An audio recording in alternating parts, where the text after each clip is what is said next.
and Bernard Muir for keeping me. One of my greatest supporters isn't here today in person, but he is with us in spirit, and we are in his building. Thank you, John Arriaga.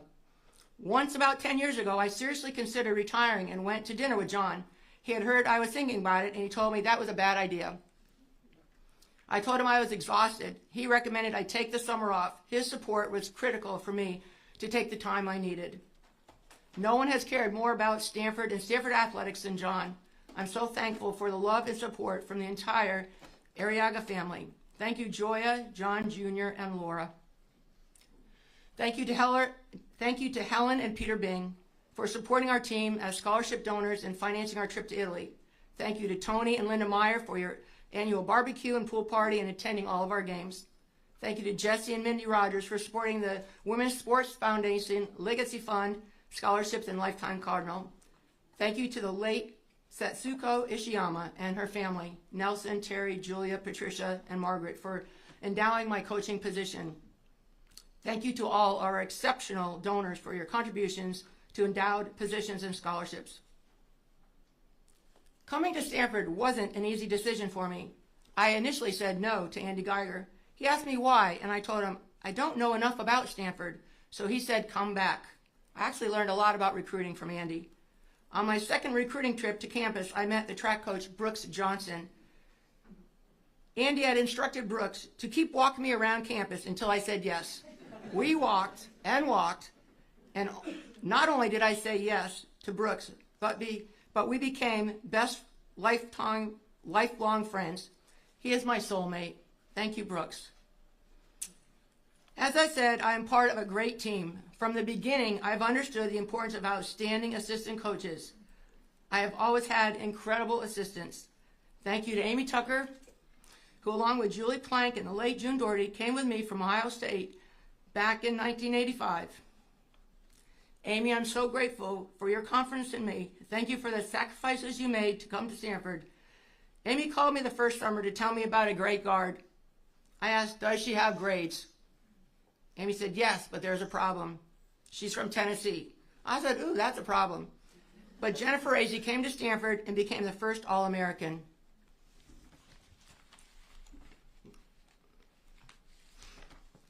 When I took a year off to coach the Olympic team in 1996, Amy took over as the head coach. She coached the team for an undefeated Pac-12 championship and Final Four. She has the best winning percentage at Stanford.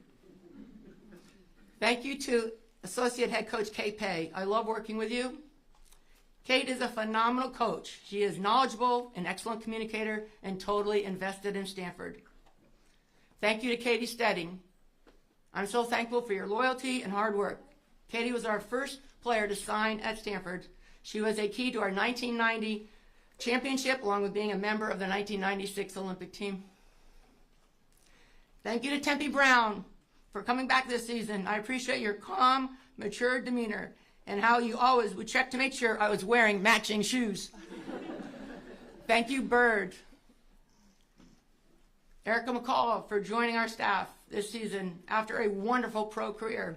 I have enjoyed working with you as much as I enjoyed coaching you. You are the quintessential coach. Thank you to my sport administrator, Heather Owen, our basketball staff, Eileen Roach, Jeanette Poland, Casey Spinetti, Brian Shank, Caitlin Knox, John Cantalupe, and Aaron Poindexter McCann. Working with our coaches and staff has been a highlight of my time at Stanford.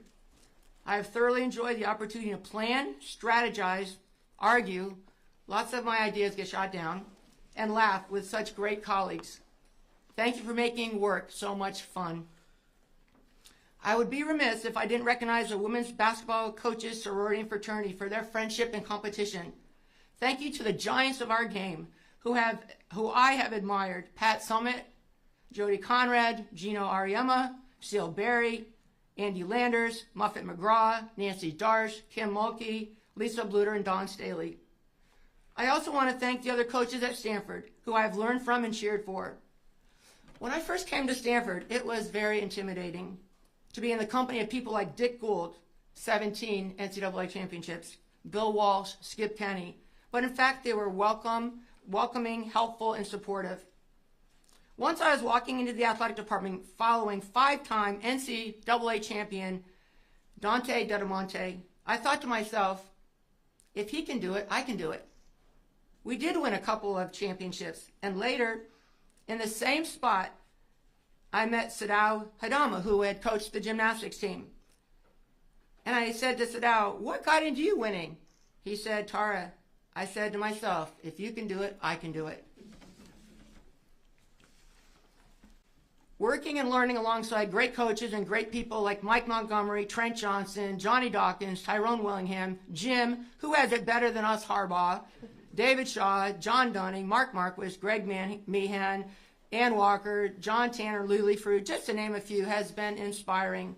Thank you all for your support and encouragement. Another joy of working at Stanford has been watching and getting to know the accomplished student athletes in other sports. Once during a rainy winter week, a young man asked me if he could putt on the side of the court. You guessed it, Tiger Woods. During the pandemic, I got to swim in a lane between Olympians Simone Manuel and Katie Ledecky. Talk about humbling.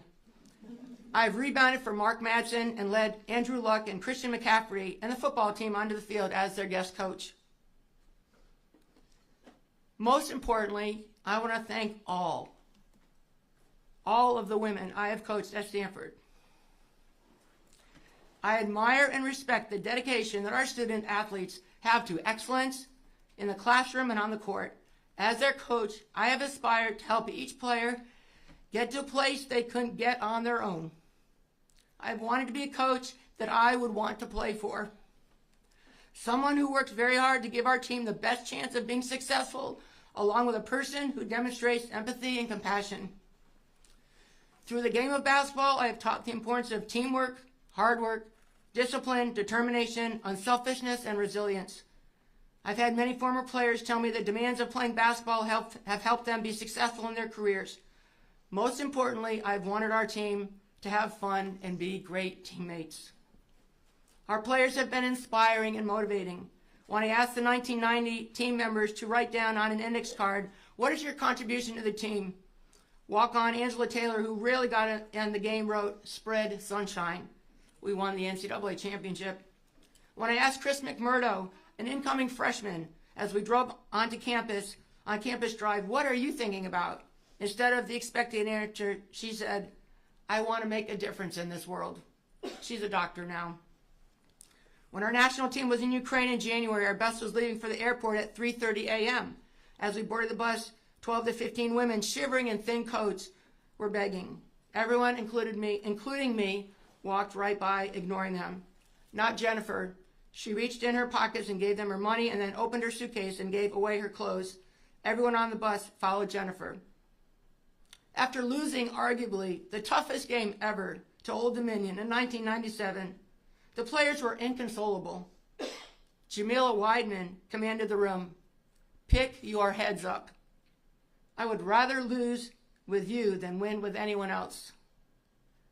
Later, after a very tough loss to UConn in the national title game, Jane Appel emotionally told me she didn't want to take her uniform off because she knew she would never put it on again.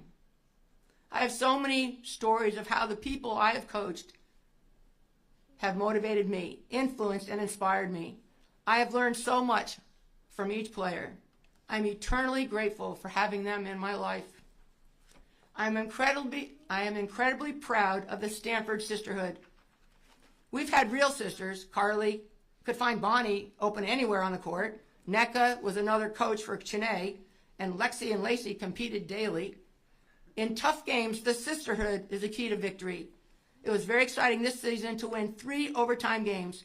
I don't think we've ever had 3 before. And see how hard everyone was playing for each other. Yes, the championship years are on the wall in Maples, but what I see when I look up there is Kiki high-fiving Cam, Jennifer and Sonia leaving the court, arms around each other, Candace hugging me, and Nneka embracing Roz. It is the friendships that we have that makes it so special. It has been an honor and a pleasure to be part of these women's lives. My goal has been to be a teacher, mentor, confidant, and eventually a lifetime friend for them. I have grieved at funerals of parents and former players. I have celebrated at weddings. When children are born, I've been called within the hour, or I talked my way to the hospital to see mother and newborn. As John Poland said to me when recruiting Jeanette, Tara, we are family. Thank you, fans and the Stanford Fast Break Club. Our fans are fantastic.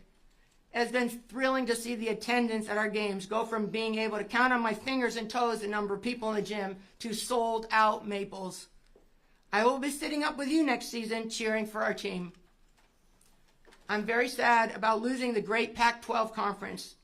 Thank you to the outstanding coaches that I have competed against for close to 40 years.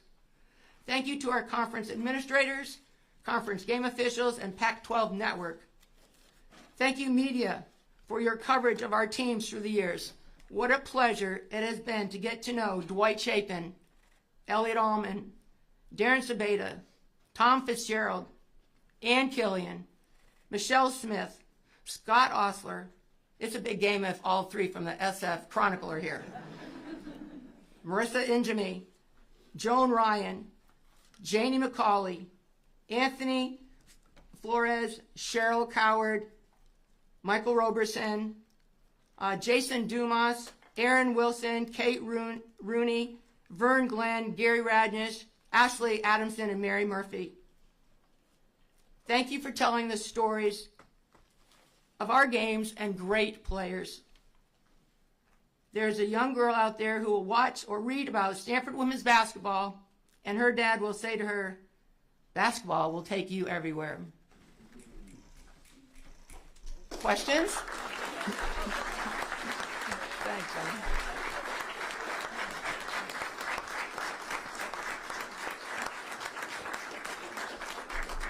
We'll now open it up for questions. Please raise your hand, and we'll find you. We have mics on both sides of the room. A reminder to introduce yourself and include the media outlet you are representing. Thank you. We'll start with Michael over there on the left. All right, thanks for that, mentioning my name. Michael Robertson, African-American athlete. So Tara, as I told you before, when you recruited Sonia from my hometown, I was like, I love this woman.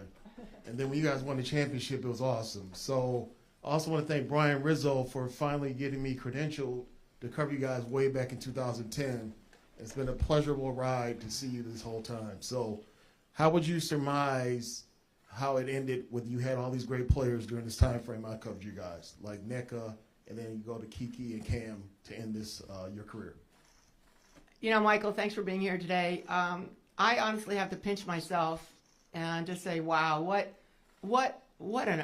a ride, what incredible opportunity to be coaching at Stanford, working here, and to coach the outstanding young women that I get to coach. And I got as you can imagine, my phone blew up, text from Chanae, NECA, Roz. It's just,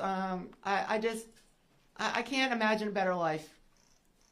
We'll go to Michelle next over here on the right, and then Vern on the left.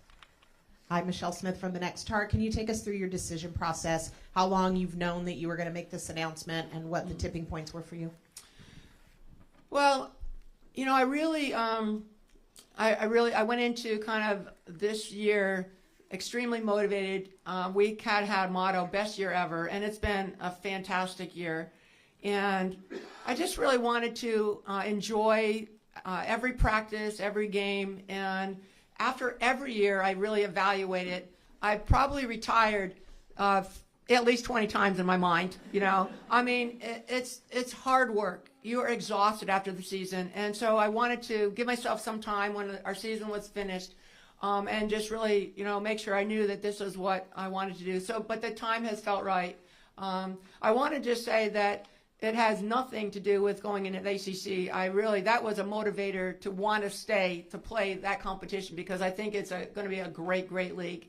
But, you know, my mom is 97 this year, and I think just wanting to do things that maybe you just, you know, want to do in your life, and you realize that, you know, this is not a dress rehearsal. This is your real life. And I feel like basketball coaching has changed a lot over the 40 years, as you can imagine. But now it is an incredibly 24/7 job.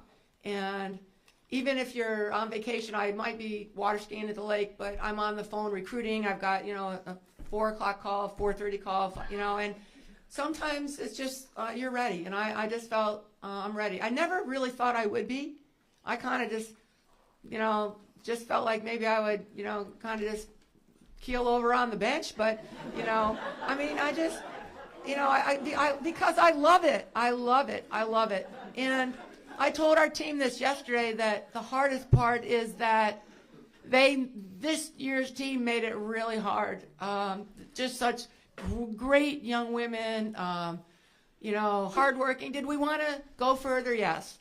But what a ride. And I've coached teams before that, we have gone further and you're still looking forward to next year, so it kind of just came together.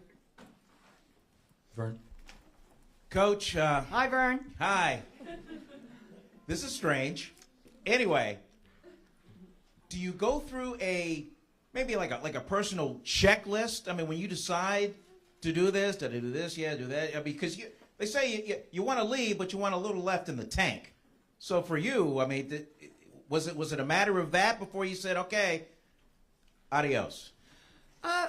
I feel like I tried to put everything into it this year that I could, and again, I thought, and for me, walking out of Maples after the big game that we had at Iowa State, we couldn't play another game in Maples, and I just said, if this is my last game, damn, this is fun. This was an awesome game, and I just said I feel that it's time. But I will say that I feel like I can contribute more to Stanford and to our athletic department, and I hope that whether it's an ambassador type of job or advisor, consultant, one of the things that I did this year, I think that was really helpful, was I had a coach, and I think I could be a good coach for some other coaches who just maybe need some perspective. And so I don't feel like I'm in the reserve tank. I've still got a lot of tread. Ann over here front right. Hey, Tara. Hi, Ann. Sorry about the quick press conference, Ann. I know. I had a martini before I found out you retired. It was kind of put me under the gun there. You retired on the day that a huge landmark happened. We learned that the women's game not only outgrew the men's game, but trounced the men's game. I'm just wondering what you can say about stepping away, not that you're stepping that far away, but stepping away when the game is at this point that it is. And it is so thrilling to see the support for women's basketball. When I come in this room and look around this room, there's more people in this room that were at our first game. And the support for women's basketball is just growing, and for basketball in general.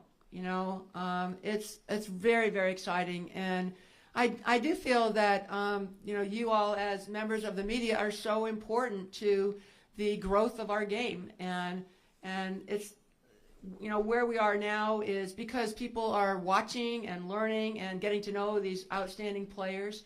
But the game is more than one or two teams or one or two players, and it's really exciting to see kind of where we are. So I feel like I'm leaving it in a good place.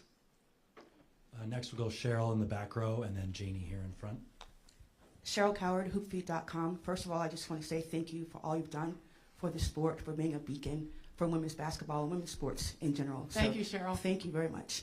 And kind of to follow up on Ann's question, when you first came to Stanford and you thought about, your dreams for women's basketball and compared to where we are now, what are some things maybe you thought in your wildest dreams may have never come true, or that they did come true? And what are you looking forward to sitting back in the future for the growth of the game?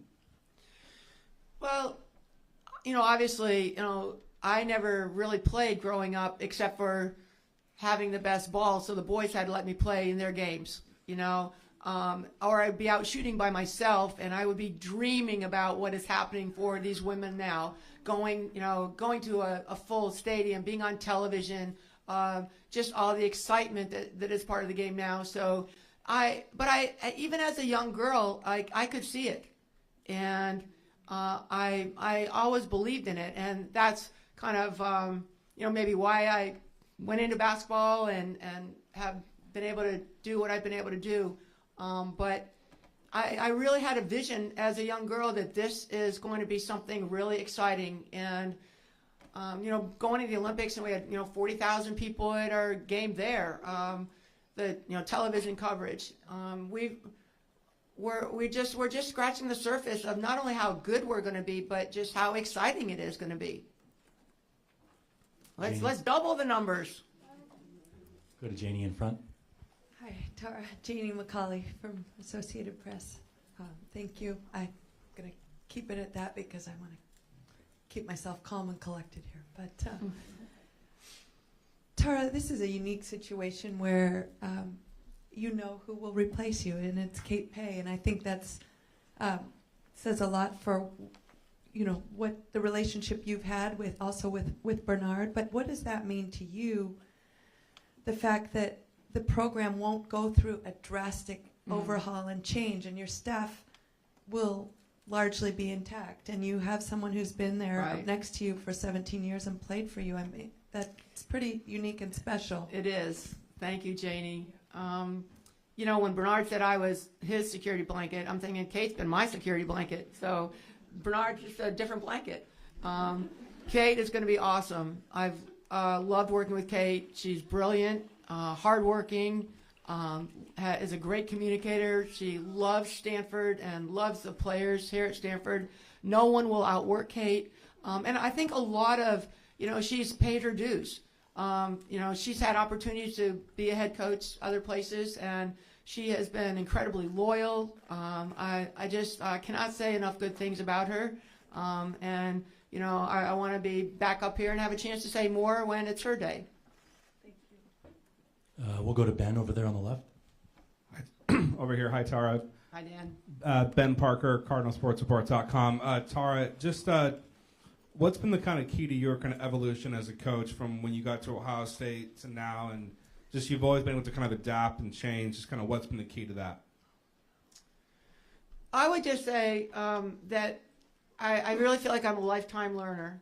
I'm really curious about, and I'm a copier. So I watch teams and see what they do, and I watch a lot of games on TV, and obviously on my hard drive now. But I think that just wanting to always give our team an edge, give our team the best chance of being successful, developing ways to have our team prepared, and I think that's been. And also just wanting to always really keep it fun, just knowing that, basketball is, it's fun. It's great going to the gym and make it, have fun with it, be excited. Next, we've got a question back middle. Hi, Kiki Uriafen Jr. Stanford women's basketball. Tara, amazing career. Kudos to you. So what is your favorite Tara-ism, your favorite Tara saying? Wow. Let's see, Kiki. Let's see. Well, there are a couple of them, I guess. Let's see. Sleep nights, when we're not focusing on a drill. That might be the one of some days you're the dog, some days you're the hydrant. And some of them just, they made the movie Dumb and Dumber and you weren't in it. So, just some of them just pop into my mind, at the time. It's, I think some of it is just knowing maybe who I'm talking to, too. All right, we've got Troy over here, front left. Hi, Troy. Hey, Tara, good to see you again. 3 national championships, 90, and 2021. How would you compare and contrast those 3 national championship squads? Well, I think we were able to win in 1990 because of the three-point line.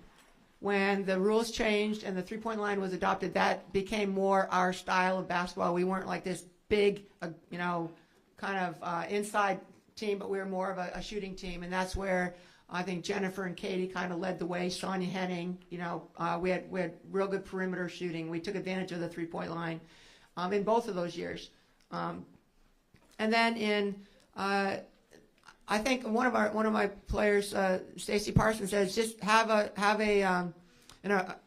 kind of an emergency, and Stanford will win. Like we had the earthquake in 1990, and then we have the pandemic in 2021. So, during the pandemic, I think our team had incredible focus, and just we were really ready for winning that. Now, I think we probably could have won 15 other times. We had teams that were at the Final Four, and our team that lost to Connecticut, that had a chance. I think the hardest loss ever was Old Dominion, where we had a great team. And, a player like Kate Starbird was that kind of electrifying player, like a Caitlin Clark. But it was, those sometimes the stars just have to be in alignment in those years that they were. But I don't know that those teams were necessarily like head and shoulders above any of the other teams that were, Final Four contenders. And they just, sometimes the ball bounces right. We win against Arizona. That ball was in the air for a long time. Remember that, Hannah? So, but we were able to pull it out. All right, next we've got Alex here, front right. Hi, Tara. Alex Hi, Simon Alex. from SF Gate. Obviously, you're still going to be involved, according to the press release, in Stanford in some capacity. As you make this decision now, how much do you still want to be involved in the sport of basketball? But on the converse end, what things are you looking forward to getting to do that coaching hasn't let you do in that regard? Well, I think that I don't feel like I want to just become a hermit or drop off. But I'm also I also part of the decision is so that, as an example, I play bridge with my mom every day, and I'm going to start studying so I'm a little better, more competitive with her. But I want to do other things, But I do want to be involved with this great game of basketball that I have been part of. This has been my whole life. I asked the group yesterday, I've been in coaching for basically, not counting my sister's year, but 48 years as an assistant or head coach. And, this is what I know, and I love it. But I really, I feel like I love Stanford too. So that if I have an opportunity to, be a mentor and someone that can, help with whether it's a transition or with things at Stanford. I speak at a lot of things all over campus. I want to be involved, but it'll be a balance. When you're a coach, and I think Kate might have woken up a little bit feeling differently. It's like you're on 24/7, and I'm ready for just maybe just the 7, not the 24. Any other questions? Troy? We'll start with Troy and then go to Vern. Yeah, you may have hinted at this a little bit, but 1,216 wins, tops in all the land. How hard is it to win one game?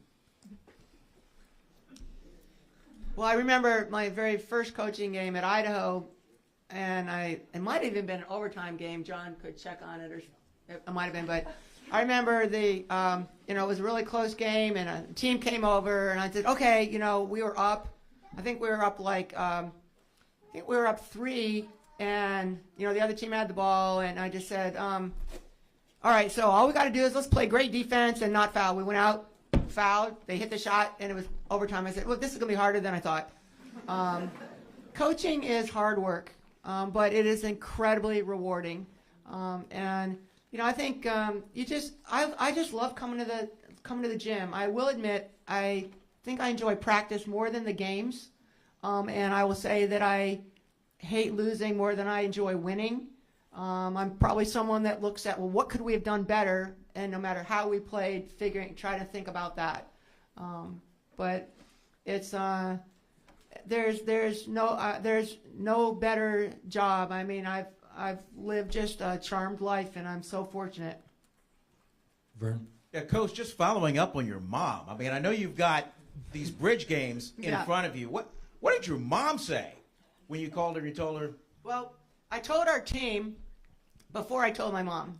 because I was afraid my mom might tell someone and they would post it, and I wanted to something that was really important to me. My mother doesn't know how to post very well, and what was really important to me was that our team did not hear it by a rumor or whatever. They would hear it from me. And then last night after we met with the team, I thought I'd better call my mom, and so I did, and she was very excited, and that I'll get to spend more time with her. I didn't tell her that I was going to really start studying the bridge game, though. Mike, over here on the left. All right, Coach. Not trying to be controversial, but do you feel somewhat bittersweet that you won't get to see Kiki's senior year? I will see it. I told our whole team that I'm not leaving. I will be here, very present for them. And I just said, just because you retire doesn't mean that you're not going to need to eat lunch. So I'll be in the stands. I'll be cheering, and I'm very excited about the development of our young players. Every player, they're very motivated. They're in the gym, and kind of what Kiki did. I think I will say tonight in our banquet, copy Kiki. She went from the numbers are incredible, and the confidence that she has shown and the leadership that she has shown. And I think that, other players also want to come and play with her, and they've expressed that to me. So I will always be Kiki's coach. Kate might get her for 1 year, but I've had her for 3, and I've loved it. Ben, over here on the left. Hey, Tara. Hi, Ben. Hey, I just want to know how much pride you take in the coaching tree that you've kind of set up. You got Lindy at UNLV, you got Charmin at Cal, you got Kate take over for you here. Just how much pride do you take in seeing former players kind of carry on your legacy as coaches and being able to impact them in that way? Well, maybe if I was coaching somewhere else even, because some of these people that could have been great coaches are doctors and lawyers and professors, but they're, I'm very proud of all of the coaches that I've worked with, whether it's been assistant coaches or, head coaches, and we do have a really strong Stanford sisterhood, and that is something I take tremendous pride in. And even like in the WNBA, a lot of the players, we've had I think about 30 players go to the WNBA or more even playing overseas, and the fact that again my phone last night just blew up with former players texting me and calling, and it's that's why you do it. It's to have the relationships that you have, and sometimes they don't understand it as it's happening because as coaches we are hard on them. We are very demanding, but only to see them be really successful. Got time for one more?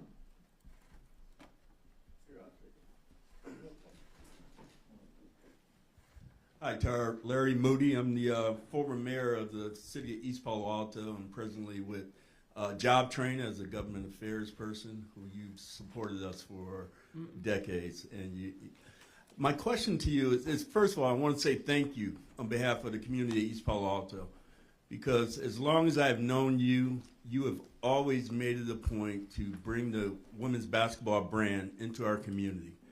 I can't think about the numerous clinics that Stanford Women has conducted in our community, and you've given us a platform, right, for our women to talk to the women of Stanford and to really inspire them in so many different ways. Obviously, Markeisha Coleman landed in your locker room, and we're so grateful to that.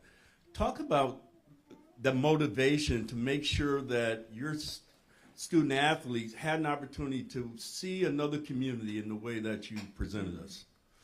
Well, thank you for coming today, and whether it's through Job Train, which I've been part of their board and really admire the work they do. But our team with Jennifer and Sonia and Katie, we used to go over to Annetta Harris Center, and that was back in the day when I was playing, and we would play against the fellas there, and it's I think that that's what a great part of the type of player that we have at Stanford is that they give back, And I think that that's something that we really try to do. We had actually what's called the Shoot for the Stars program, where kids would come over to campus and, wanting to have, Stanford not be on an island, but be part of the community. And I'm really proud of the kind of the community involvement that our team, our coaches, and our players have done over the years. And last question right here to Janie in front. Tara, you just mentioned 10 years ago you seriously considered it. Mhm. That was John Arriaga you had the conversation with. Right. Where I'm glad what- I didn't, though. That's what I'm following up on. What did you take the summer off? I did. Fully? I mean, did you do what did you do that summer? I did. I listened to John, and I had permission from Bernard to basically take the summer off. And I think some of it was, it's not just that 1 year, but like in doing the Olympics, your work, I'm coaching a summer team, winter team, summer team, winter team, and it went on for about 10 years, and then it just caught up with me a little bit. And I think I was just, sometimes you go through some tough, rocky roads with teams, and I was just worn out. And John gave me great advice, and he it really helped me a lot. And I had obviously the help of assistant coaches that allowed me to do that. It's almost like a sabbatical that professors would take, and it was awesome. And so then that really kind of gave me a lot of energy. And a lot of coaching is about having a tremendous amount of energy, and you have to bring it every day. And I'm so, again, when I go to the gym, it's I have great coaches and staff that are energizing and upbeat and positive, and our team is that way too. That's what made it so much fun this year. You water skied, read books. I water skied. Anything but basketball, really? I did. I water skied. I sailed. I spent time with my family, and it recharged the battery. There's really no right now. There's really no one of the hard things I think in coaching for both men and women. There's no work-life balance, and maybe as reporters you feel the same way. But it's really challenging, and so I really felt like for me, if I can't give our team 100%, then I know someone else can, and they deserve that. But this year I did, and I'm really excited about the year we had. And last thing on this, did you go into the summer saying, okay, if I take this time off, I will return, or did you leave it open? No, I didn't leave it open. I was coming back. Okay, thank you. All right. Thank you, Tara. Thank you all for All being right, here. thank you all very much. You have been listening to Tara VanDerveer, who announced her retirement after 38 years as head coach of the Stanford University women's basketball team. Announced her retirement on Tuesday, and this is the first time that she spoke publicly since announcing that retirement on Wednesday. One of the best coaches to ever coach any basketball team, whether it's men or women. She had 1,216 career victories, 3 national championships. As this is wrapping up, you see some of the photographers there. Interesting hearing her retirement speech. She's now 70 years old. She said her time at Stanford was nothing short of magical. She wanted to be a coach, someone that she said I would want to play for, and she certainly did that. When it came to retirement, she described that retirement as this is not a dress rehearsal, this is your real life. She says sometimes you're ready, and I am ready. Boy, the quotes could go on and on with Tara VanDerveer, head coach of Stanford for 38 years, announcing her retirement. We certainly wish her the best. Now, we are covering this from all different angles here at ABC 7 News, and you'll see some of our coverage later tonight and later this afternoon at 3, 4, 5, 6, and 11 o'clock tonight. Now back to your programming. Have a great afternoon.